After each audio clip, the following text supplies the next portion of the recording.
λοιπόν να σας παρουσιάσουμε.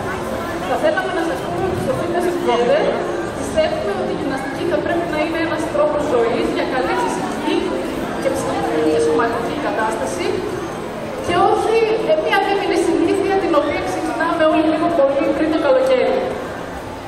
Άγια, θα μας πεις κάτι?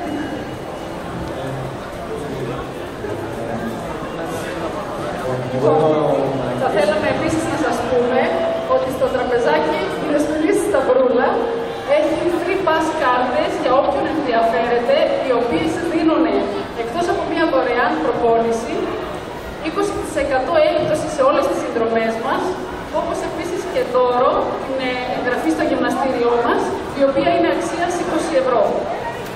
Θα ξεκινήσουμε με το spinning. Θα μας πεις λίγο για το spinning. Το spinning είναι ένα πρόγραμμα αύξησης της φυσικής κατάστασης, της παραγωγικής λειτουργίας και γενικώς της άξης του μεταβολισμού μας. Είναι διαδικασία του χώρου και πάντα γίνεται με τις οδηγίες του δασκάλου που είναι μέσα στο ποδήλατο και ακολουθούμε το πρόγραμμα το οποίο είναι συνεργαστικά με μια μικρή επίδειξη, κανονικά είναι 50 λεπτά περίπου για διάρκεια.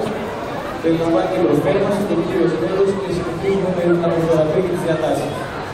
Είναι πολύ χρήσιμο, σαν μια δεύτερη μέρα που βρέχει έξω, μια καλή ευκαιρία να δείτε πώς μπορούμε να προπονηθούμε μέσα. Λοιπόν, εμείς θα σας παρουσιάσουμε συνολικά 4 προγράμματα, τα οποία έχουν σκοπό να σας αποδείξουν